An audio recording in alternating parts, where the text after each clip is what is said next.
وقال الله تعالى إنا نحن نزلنا الذكر وإنا له لحافظون بارك الله لنا ولكم في القرآن العظيم ونفعنا وإياكم بالآيات والذكر الحكيم আমরা সবাই মহব্বতের সঙ্গে দুরূদ শরীফ পড়ি আল্লাহুম্মা সাল্লি আলা সাইয়্যিদিনা ওয়া মাওলানা মুহাম্মদ ওয়া আলা আলিহি ওয়া আসহাবিহি ওয়া সাল্লাম আল্লাহুম্মা সাল্লি আলা সাইয়্যিদিনা ওয়া মাওলানা মুহাম্মদ ওয়া আলা আলিহি ওয়া আসহাবিহি ওয়া সাল্লাম।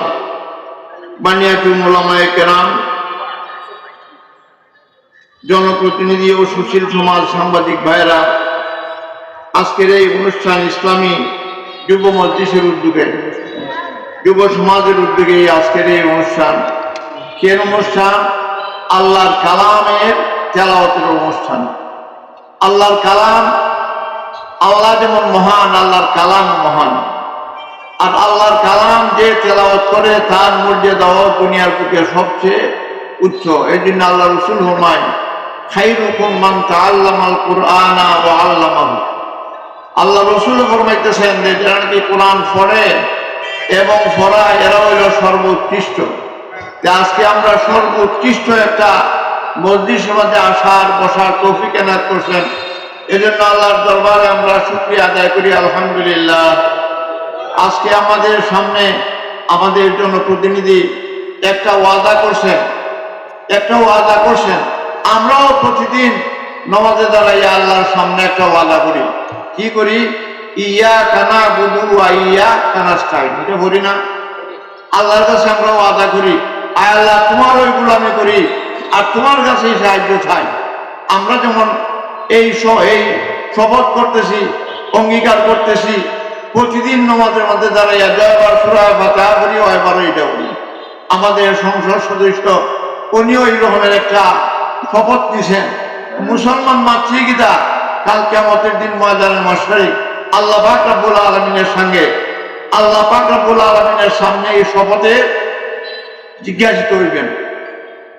আল্লাহ পাক কুল্লুকুম রাঈন ওয়া কুল্লুকুম মাসউলুন আন রাইয়াতিহি। একজন জনপ্রতিনিধিরও আল্লাহ জিজ্ঞাসা করবেন, একজন চেয়ারম্যানও আল্লাহ জিজ্ঞাসা করবেন। এমন ভাবে আমি একজন মানুষ, সাধারণ মানুষ, আল্লাহর বান্দা হিসাবে আল্লাহর সামনে গেলে আল্লাহর সঙ্গে আমরা জিজ্ঞাসিত হইব যে আমার জীবনটা কেমনে আমরা কি করছিলাম, অতিবাহিত করছিলাম। এই জন্য আমরা আল্লাহর দরবারে হাজিরা দিয়া আল্লাহর কাছে যে আমরা শপথ করে আসছি রোহ জগৎ থেকে, এই শপথটা যেন শপথ পালন করতে পারি এবং আল্লাহর সামনে যেন এই শপথের সঠিকভাবে আল্লাহর সামনে জিজ্ঞাসিত হইলে আমরা যেন দোয়া দিতে পারি। আল্লাহ সকলকে তৌফিক দিন, বলি আমিন। এখানে 3 জন ছাত্র, 3 জন কোরআনের পাখিরে আমরা এখানে দিতেছি, আমরা সম্বর্ধনা দিতেছি। এরা হইল আল্লাহর কালাম তেলাওয়াত করছে। আসলে আমরা সম্মান কারিতেছি, আল্লাহর কালামরে সম্মান করছি। এদেরকে তেলাওয়াত দেয় এটা না, আল্লাহর কালামরে আমরা সম্মান দিতেছি। কেননা আল্লাহর কালাম আল্লাহ ঘোষণা করছেন, যালিকাল কিতাবু লা রাইবা ফীহি। এই কোরআনের মধ্যে কি নাই, কোনো সন্দেহ নাই। এরপরও কোরআনের দুশমন যারা, এরা সব সময় কোরআনকে মিটানোর জন্য, কোরআন থেকে মানুষের সরানোর জন্য বিভিন্ন ধরনের ষড়যন্ত্র করে আসতেছে। আল্লাহ পাক রব্বুল আলামিন ফরমাইছেন যে না, ষড়যন্ত্র করলে খামাইতো না। এই বশিরের মতন একটা ছেলে আল্লাহর কালাম তেলাওয়াত করে সে কর্মস্থ করে রাখবো। হাজার হাজার শত শত লক্ষ লক্ষ হাফেজ এই দুনিয়াতে আছে, তারা কোরআনকে ধারণ করে রাখছে। এই জন্য বলা হয়েছে যে কোরআনকে কেউ মিটাইতে পারবে না। যারা রেরা কেজ দেব ফরুজত কসে কষ্টু ফুজনত রেশস বসুদত। কোরআন আল্লাহর প্রজ্বলিত বাতি, এই কোরআনকে কেউ মিটাইতে পারবে না। যে কোরআনকে মিটানোর জন্য চেষ্টা করবে, কি করব, চেষ্টা করব তার কোরআনের বাতিকে নিভাইবার জন্য ফু দিব। আল্লাহ পাক রব্বুল আলামিন কোরআনের বাতি নিত না, বরং যে তার মুখ দাড়ি মুখ সব পুড়িয়া ছাড়াইব। আজকে কোরআনকে মিটাই দেওয়ার জন্য অনেক ষড়যন্ত্র চলছে।